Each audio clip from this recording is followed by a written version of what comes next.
Alors, il y a 3 cancers qui nous inquiètent en France actuellement, qui sont en hausse chez les moins de 50 ans. Cancer du côlon, cancer du pancréas et cancer... Personne ne s'y attendait. À 38 ans, le docteur Jimmy Mohamed, figure bienveillante de la médecine populaire française, a décidé de briser le silence. Derrière son sourire calme, sa voix rassurante sur RTL et ses apparitions mesurées sur France 5, se cachait une douleur qu'il avait longtemps tue. Aujourd'hui, il parle. Et ses mots claquent comme une déflagration. Il y a 5 personnes que je ne pardonnerai jamais. Ce n'est pas une simple confession, c'est un cri. Celui d'un homme qu'on croyait intouchable et qui révèle avoir été blessé, trahi, harcelé, épuisé. Ceux qui l'ont vu à la télévision le pensaient à l'abri des tempêtes. Mais dans l'ombre des studios et derrière la façade polissée du magazine de la santé, Jimmy Mohamed a vécu une guerre invisible. Menaces de mort, comparaisons humiliantes, attaques publiques, silence complice. Il parle de 5 blessures, 5 visages, 5 forces qui, selon lui, ont tenté de le briser. Parmi elles, des collègues puissants, des influenceurs extrêmes, des voix médiatiques qui ont préféré le spectacle à la vérité. Et au centre de tout, une rivalité silencieuse, celle avec Michel Simès, le médecin star qu'il a remplacé à la télévision et dont le fantôme plane encore sur sa carrière. Comment un médecin respecté en est-il venu à douter de sa vocation? Pourquoi a-t-il disparu des réseaux sociaux du jour au lendemain, effaçant des années de présence médiatique? Et surtout, qu'est-ce qui s'est réellement passé entre lui et ceux qui l'accusent aujourd'hui de l'avoir trahi? Dans ce récit bouleversant, l'homme derrière la blouse blanche se met à nu. Il ne cherche plus à convaincre, il veut comprendre. Comprendre comment, dans un monde où l'on prétend soigner les autres, on finit par oublier de se soigner soi-même. Les caméras s'allument, les projecteurs chauffent, et derrière le sourire impeccable du docteur Jimmy Mohamed, personne ne devine la tension qui le traverse. Il entre sur le plateau du magazine de la santé pour la première fois, succédant à Michel Simès, une légende. Les journalistes murmurent déjà « Est-il à la hauteur ?» Les réseaux sociaux grondent, comparent, dissèquent son ton, ses gestes, son regard. En quelques jours, le jeune médecin devient la cible d'un feu, croisé d'attentes et de sarcasme. Certains le jugent trop sage, d'autres le traitent de copie sans saveur. Mais derrière son calme apparent, le cœur bat vite, trop vite. Il se souvient encore du premier article qui a fait mal. Une tribune titrée « Jimmy Mohamed, le médecin qui ne fait pas rêver ». C'était le début d'une série d'attaques subtiles, parfois déguisées en critiques professionnelles, mais toujours teintées d'ironie. Dans les couloirs de France Télévisions, il sent les regards peser. On le compare, on le jauge, on le teste. Lui, pourtant, ne cherche pas à imiter. « Je ne suis pas Michel. Je suis moi. » Une phrase simple, sincère, mais qui semble provoquer encore plus de mépris. Puis vient l'épisode des régimes miracles. Sur RTL, il ose dire tout haut ce que beaucoup taisent, que les injonctions alimentaires, les méthodes extrêmes, les jeûnes forcés font plus de mal que de bien. Cette prise de position lui vaut une avalanche d'insultes. Des influenceurs santé, certains suivis par des centaines de milliers d'abonnés, publient des vidéos incendiaires. Jimmy Mohamed, le médecin du système, l'homme qui veut vous faire grossir. Les commentaires se multiplient, moqueries, menaces, accusations. Certains lui écrivent directement, d'autres s'en prennent à sa femme, à ses enfants. Un soir d'octobre 2023, tout bascule. Une enveloppe blanche glissée dans la boîte aux lettres. Pas de nom, pas d'adresse. À l'intérieur, une feuille pliée, en 4. Un message glaçant. Ferme-la, ou c'est ta famille qui paiera. Ce soir-là, Jimmy Mohamed comprend que le débat public a dépassé la frontière du supportable. Le lendemain, il prévient la police, mais refuse d'en parler à la presse. Ce serait leur donner trop d'importance, dit-il à son épouse, Souhaila. Pourtant, quelque chose s'éteint en lui. S'éteint. India, quelques jours plus tard, il disparaît d'Instagram, de Twitter, de Facebook. Un silence brutal. Des milliers d'abonnés s'interrogent. Où est passé le docteur ? Les médias s'emballent, parlent de burn-out, de dépression, de fuite. En réalité, il se protège, il choisit le silence comme bouclier, mais ce silence devient aussi un cri. Lors d'une chronique rare sur RTL, il lâche enfin ce qui le hante. Ce qui me blesse, ce ne sont pas les critiques. Ce sont ces discours qui font croire aux gens qu'ils sont coupables de leur maladie. Ce jour-là, les auditeurs sentent un frisson dans sa voix. Ce n'est plus le ton du médecin pédagogue, c'est celui d'un homme à bout de souffle, d'un père inquiet, d'un citoyen écorché. Les semaines suivantes, tout s'accélère, les journaux People s'emparent de l'affaire. Certains titrent « Le docteur trop fragile », d'autres insinuent dès qu'il cache un scandale. Chaque mot prononcé est disséqué, détourné. Jimmy se tait, mais continue d'écrire ses chroniques médicales avec une précision presque chirurgicale. Derrière les phrases mesurées, on devine la colère rentrée, la lucidité d'un homme qui observe un système malade. Sa femme le supplie de lever le pied. « Tu veux sauver le monde, mais tu te perds toi-même. » Lui répond doucement. « Si je me tais, il gagne. » Mais la fatigue s'installe. Les nuits blanches s'enchaînent, les angoisses aussi. Il commence à craindre chaque notification, chaque message inconnu. Son entourage le décrit comme présent mais absent, toujours concentré, jamais apaisé. Pourtant, au milieu de cette tourmente, il garde un rituel, aller chercher ses enfants à l'école, les yeux derrière des lunettes noires, le cœur lourd mais fier. Fin 2023, lors d'une émission sur la santé mentale des soignants, il réapparaît. Le plateau est silencieux. Jimmy ne parle pas de médecine, mais de lui. J'ai cru que ma vocation devenait un danger pour ceux que j'aime. Cette phrase, prononcée d'une voix brisée, résonne comme un aveu et une délivrance. Le public retient son souffle. À la fin de l'émission, une lettre lui est remise. Écrite à la main, signée d'un patient anonyme. Ce jour-là, vous m'avez sauvé sans le savoir. Jimmy baisse la tête. Les caméras filment ses larmes, silencieuses, authentiques. Dans ce moment suspendu, il n'est plus le médecin médiatique, mais un homme qui a survécu à la haine en continuant d'aimer. Et depuis, son silence n'est plus un retrait. C'est un message. Celui d'un homme qui a compris qu'on peut tout perdre. La gloire, la réputation, la tranquillité, mais qu'on ne doit jamais perdre sa vérité. Le lendemain de cette émission, le nom de Jimmy Mohamed envahit les fils d'actualité. En quelques heures, son visage s'affiche partout, sur les écrans de télévision, dans les stories Instagram, dans les tendances Twitter. Ce qui devait être une confession intime devient une tempête médiatique. Les extraits de son intervention circulent en boucle, découpés, sortis de leur contexte. Certains applaudissent son courage, d'autres l'accusent de jouer la victime. Sous une vidéo vue plus de 2 millions de fois, un internaute commente « Enfin un médecin humain, pas une machine à faire le show ». Juste en dessous, un autre réplique sèchement « Il pleure à la télé, mais il savait ce qu'il signait. Qu'il assume ». Les débats s'enflamment, les hashtags s'opposent.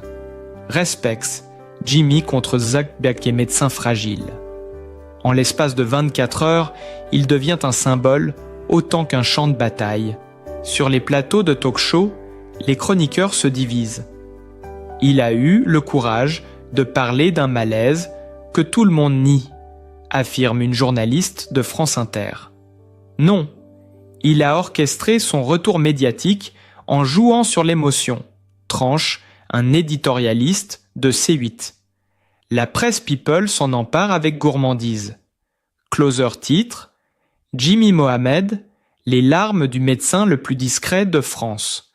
Le Parisien s'interroge, héros brisé ou stratège du silence.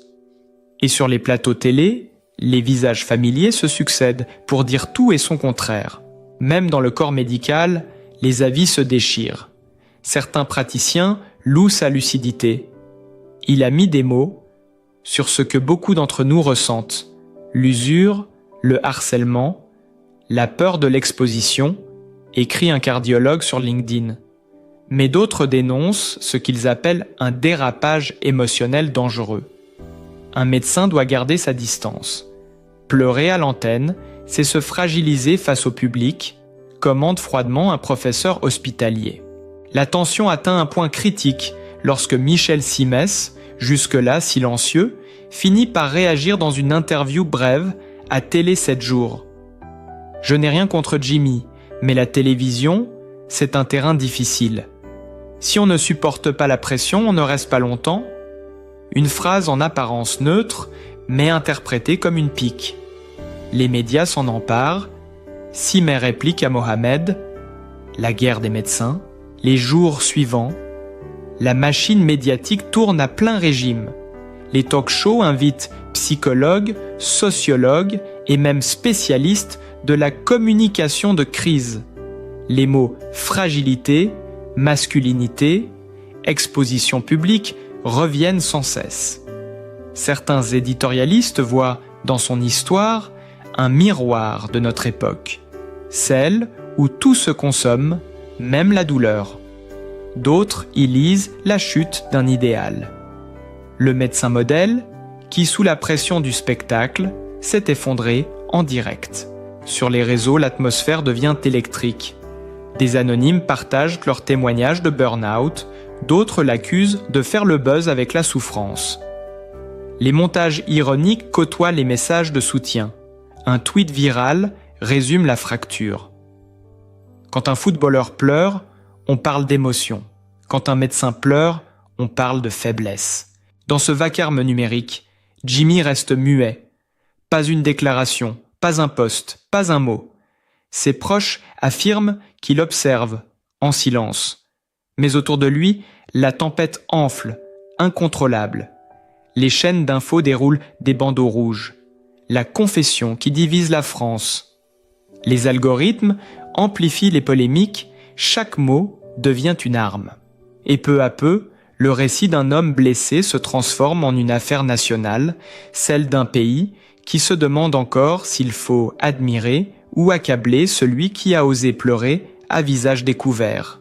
Quelques jours après la tempête, Jimmy Mohamed sort enfin de son silence. Pas de conférence de presse, pas de plateau télé. Une simple vidéo enregistrée dans son cabinet, lumière naturelle, ton grave. Il regarde la caméra droit dans les yeux, sans prompteur, sans maquillage.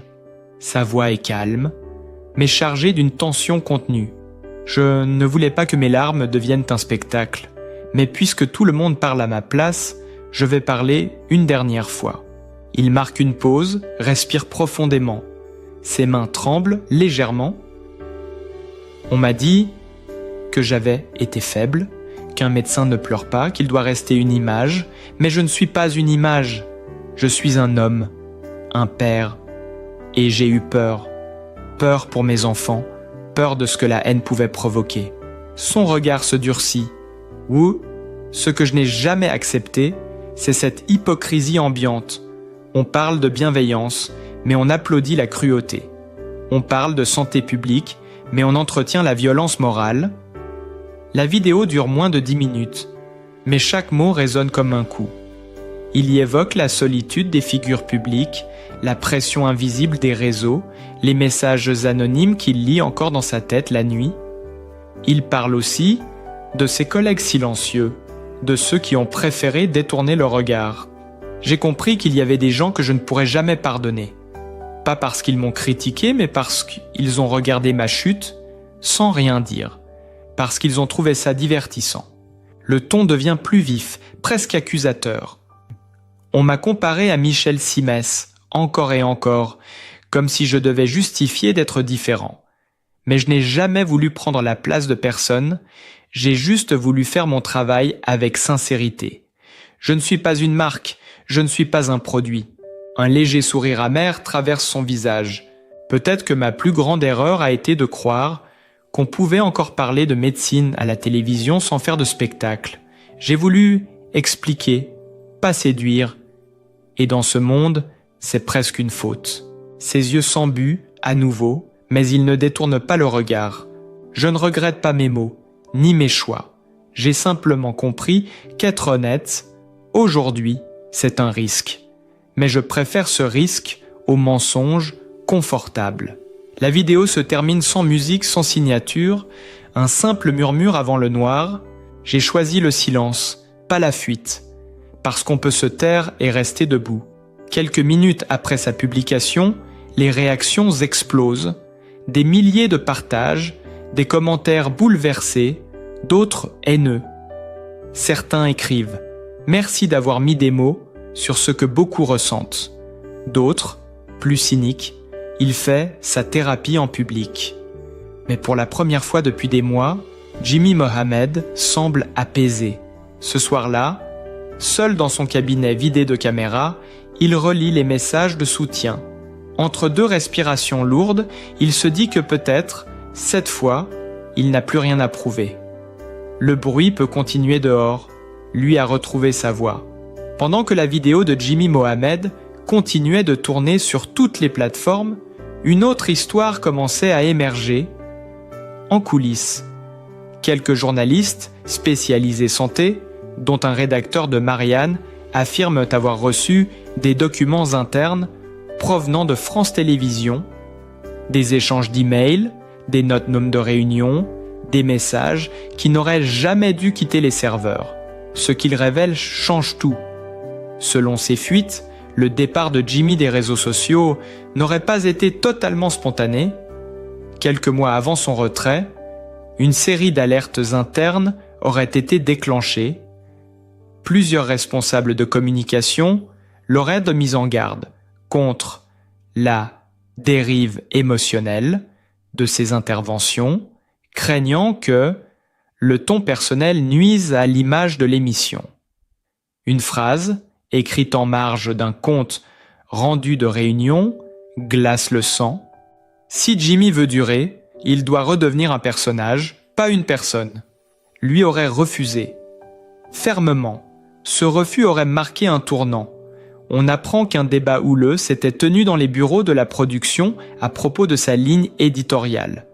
Trop sincère, trop humaine, trop risquée. Certains collègues auraient plaidé pour un recentrage plus neutre.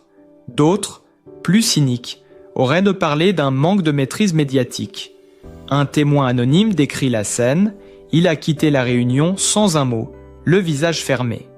Le lendemain, il ne répondait plus aux messages. Mais ce n'est pas tout. Une autre source, proche de l'équipe de RTL, révèle qu'à la même période, Jimmy aurait reçu un ultimatum officieux. Soit il cessait de dénoncer les régimes toxiques et les pratiques pseudo-scientifiques sur les ondes, soit certaines marques partenaires menaçaient de retirer leurs contrats publicitaires. Derrière les sourires et la bienveillance du monde médical médiatisé, l'argent, les lobbies et les intérêts économiques s'entremêlaient et Jimmy, fidèle à sa ligne éthique, aurait choisi la voie la plus dangereuse, dire non. Un enregistrement audio circulant discrètement entre journalistes appuie cette version. On y entend une voix masculine, difficile à identifier, qui dit « Tu veux jouer au héros ? Très bien. Mais souviens-toi, on ne gagne pas contre un système qui nourrit la peur pour vendre la santé. » Cette phrase, si elle s'avère authentique, donne une autre lecture à son retrait brutal. Ce n'était pas un effondrement, mais une rupture, un acte de résistance. Ceux qui ont travaillé à ses côtés évoquent désormais un homme lucide, mais épuisé, hanté par l'idée de trahir ses valeurs. Dans son entourage, certains admettent qu'il avait parlé d'un dossier qu'il garderait pour le bon moment, un ensemble de preuves et de correspondances montrant comment les discours médicaux étaient orientés par les intérêts commerciaux. Jusqu'ici, personne ne sait si ce dossier existe réellement, mais depuis la diffusion de la vidéo, plusieurs journalistes d'investigation affirment avoir été contactés par une source proche du médecin. Une rumeur dit qu'un rapport complet, rédigé par Jimmy lui-même, circulerait désormais sous le titre provisoire « La médecine sous influence ». Silence du principal intéressé, ni confirmation, ni démenti. Mais une phrase glissée dans la fin de sa vidéo prend aujourd'hui une toute autre résonance. Certains secrets ne sont pas faits pour être gardés éternellement. Depuis ce jour, chaque apparition de Jimmy Mohamed, même brève, est scrutée comme un signe. Un froncement de sourcils, un mot de trop, une pause dans sa voix, tout devient indice. Car une chose est sûre, quelque chose se prépare. Et cette fois, il ne parlera plus seulement de médecine. Tout éclate, un matin d'hiver, 7h42, heure de Paris. Sur le plateau feutré de France 5, un silence rare précède l'ouverture de l'émission spéciale annoncée en dernière minute. Jimmy Mohamed est là, plus grave que jamais. Les lumières s'allument, le générique s'efface et son visage apparaît en gros plan. Pas de sourire, pas de prompteur, seulement un regard direct, presque incandescent. Aujourd'hui, je ne suis pas ici pour parler de santé, mais pour parler de ce que la santé est devenue. Les premières secondes suffisent à faire taire la régie entière. La voix est ferme, mais chaque mot porte la marque d'un combat intérieur. Derrière lui, des extraits d'articles, de tweets et de campagnes publicitaires défilent à l'écran. Slogans, faux conseils, visages d'influenceurs vantant des solutions miracles. Puis soudain, il lâche le document que tout le monde attendait, le rapport dont on murmurait l'existence depuis des semaines, la médecine sous influence. Voici ce qu'on ne voulait pas que vous voyiez. Voici comment certains vendent la peur pour vendre leurs produits. Le ton monte, les images s'enchaînent, mails internes, contrats entre laboratoires et plateaux télé, extraits d'échanges privés où l'on discute des messages à éviter pour ne pas heurter les partenaires. Les révélations tombent comme des coups de tonnerre. Des noms circulent, des marques, des chaînes, des conseillers en communication. Le public retient son souffle. La caméra zoome légèrement. Jimmy serre ses mains sur la table, la voix tremble un instant. On m'a dit de me taire, de protéger le système. Mais comment protéger un système qui trahit ce qu'il prétend défendre? Son timbre se brise, un souffle court. Une larme discrète glisse le long de sa joue. Pas une larme de faiblesse, une larme de trop-plein, de fatigue, de vérité. Dans le studio, personne n'ose bouger. Un journaliste chuchote « On est en train d'assister à une rupture historique ». Jimmy reprend, les yeux rouges, mais le ton plus dur. « On ne m'a pas seulement attaqué pour mes idées. On m'a menacé, moi, ma famille. On m'a dit « Reste dans ton rôle ». Mais je ne suis pas un rôle, je suis un médecin. Et aujourd'hui, je choisis la vérité, quitte à tout perdre. Les mots claquent, secs, tranchants. Il pose le micro, retire calmement son badge d'intervenant et le dépose devant lui. Le bruit du plastique sur la table résonne dans tout le plateau. Je quitte ce monde-là, je refuse de soigner un mensonge. Les écrans se figent, les réseaux explosent. En quelques minutes, Jimmy Mohamed devient la tendance mondiale. Les extraits de son discours sont repris, traduits, commentés. Certains saluent un acte héroïque, d'autres crient à la mise en scène. Mais une chose est sûre, la digue a cédé. Ce que beaucoup soupçonnaient sans jamais oser le dire, vient d'être exposé au grand jour, en direct. À la fin de l'émission, il reste seul sur le plateau, les lumières se tamisent, le générique ne revient pas. Il regarde autour de lui, comme pour dire adieu à ce décor qu'il a vu naître et s'effondrer. J'ai voulu informer, aujourd'hui, je me contente de témoigner, parce que la vérité, elle, ne meurt jamais. Et dans ce silence suspendu, avant que l'écran ne devienne noir, une dernière image reste gravée, un homme debout, fatigué, les larmes encore visibles, mais libre pour la première fois. Lorsque les lumières dehors s'éteignent, il ne reste plus que le souffle du silence et l'écho des mots qu'on ne pourra plus effacer. Jimmy Mohamed quitte le plateau lentement, presque comme on quitte une vie. La gloire, il l'a eue. Le respect, il l'a mérité. Mais au fond, ce qu'il cherchait depuis le début n'était ni la reconnaissance, ni la victoire, c'était la paix. Dans le couloir vide, il pense à ses enfants, à leur rire qui efface les cris du monde. Il pense à sa femme, à ses doutes, à cette main qu'elle lui tendait quand tout s'effondrait.